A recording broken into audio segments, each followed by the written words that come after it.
Hello and welcome to another episode of Utter Loyalty. I'm here with the wonderful Emily Wells, who is currently working at Sainsbury's in transformation. Welcome, Emily. I have a throne for you and I have this wonderful backdrop. Here we are along the Thames. So, Emily, I'm in awe of what you've managed to achieve in your career and where you've worked. You've worked across some big hitters in brand space, but also notably for the loyalty space as well. Talk me through your career, potted career history, and what have you learned along the way? Thanks, Emma. I mean, it's so lovely to chat with you, and I've been really looking forward to the conversation, so thanks for having me. In my current role, I am head of transformation at Sainsbury's, mainly focused on AI and emerging innovation, which is fascinating and interesting. It really is. Yeah, and then prior to that, so I've been doing this role for 8 months. Prior to that, I've spent 8 years really focused on loyalty and personalisation roles across Tesco. So working on Club Card for just over 5 years, and then went over and did similar type role at John Lewis. So I ran the My John Lewis and My Waitress schemes and also led the transformation across the two. In the loyalty space, you have worked for, as I said, some big hitters that are synonymous with the superpower of loyalty. What sets them apart? Yeah. Why are they making it? Why are they doing so well at it? And why are some not? Yeah, it's a really interesting one, isn't it? Because, I've worked for one that didn't. Yeah. I've got the bruises.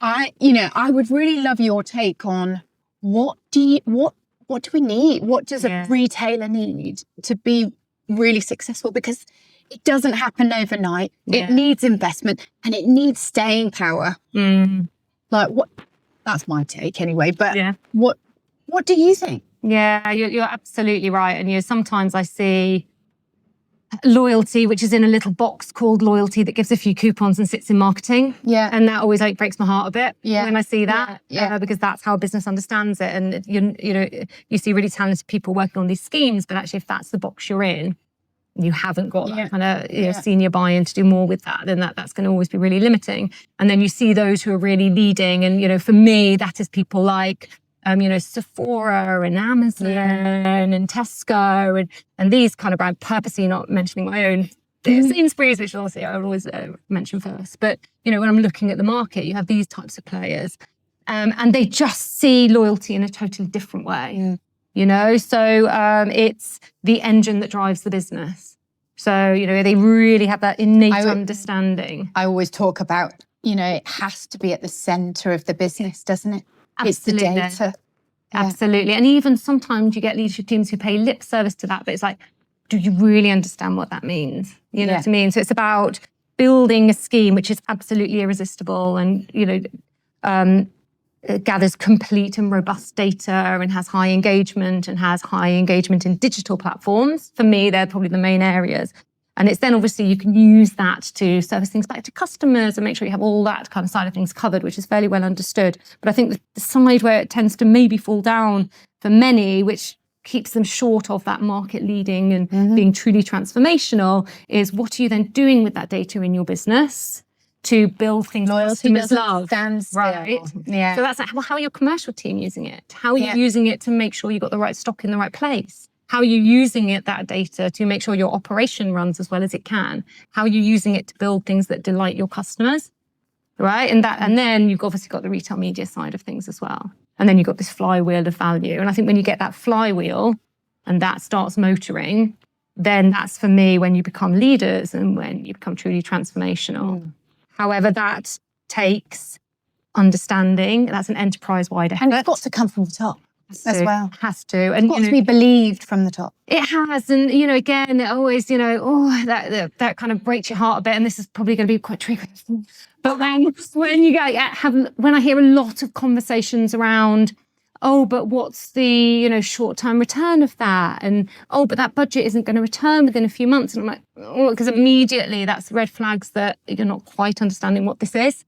This is a long-term infrastructure Does not happen investment. overnight, and it's not the silver bullet. Absolutely. So, that for me is where you have people who just get it. Yeah. And businesses that aren't there yet.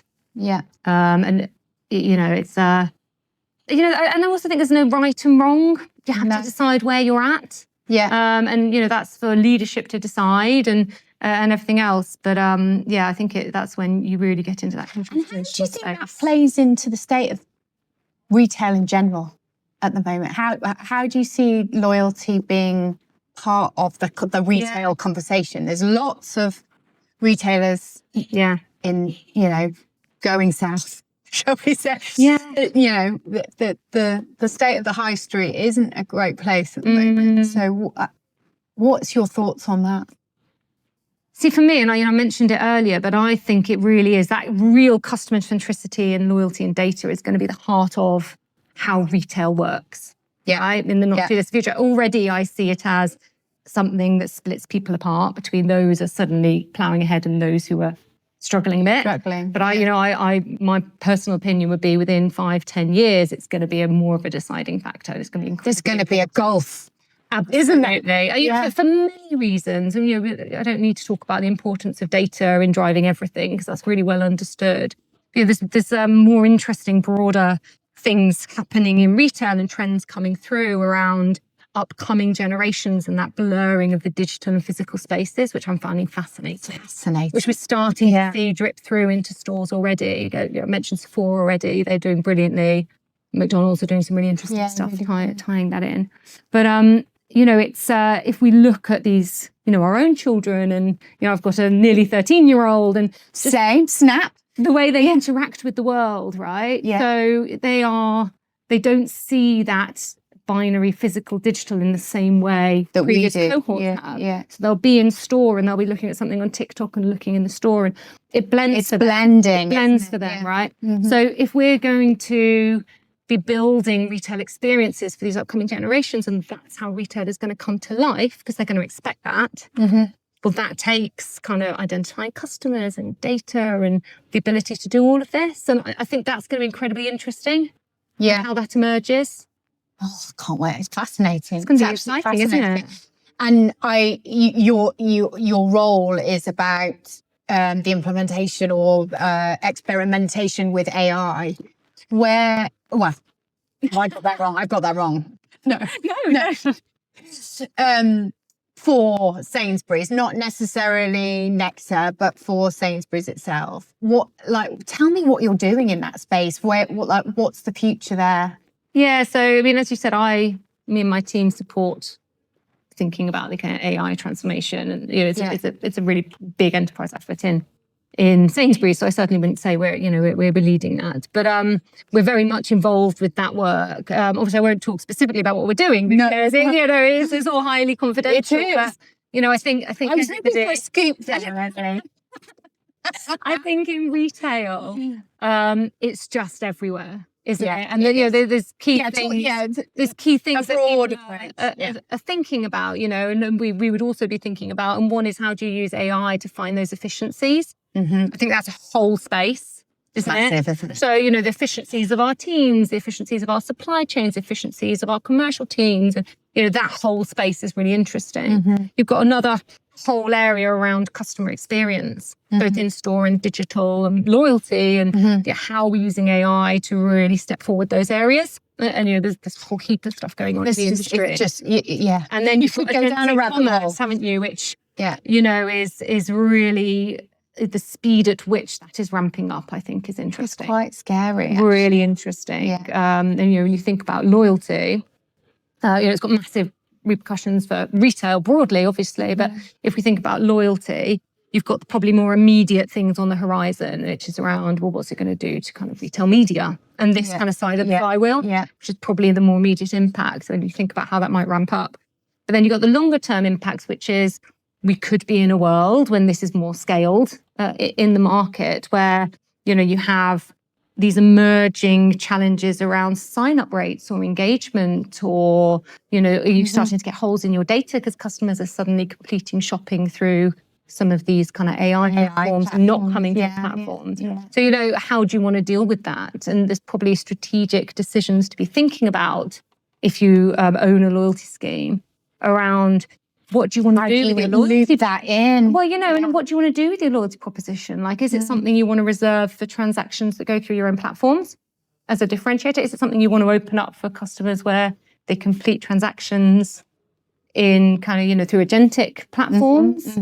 Why? Why would you do one and the other? Why not? I think there's probably upcoming decisions which are going to be really interesting. And some stakes in the ground to be placed for loyalty. Wow. Yeah. You could go down lots of different rabbit holes there. Amazing. Well, thank you, Emily. What a fascinating, I could speak to you all day, but we've only got a certain amount of time.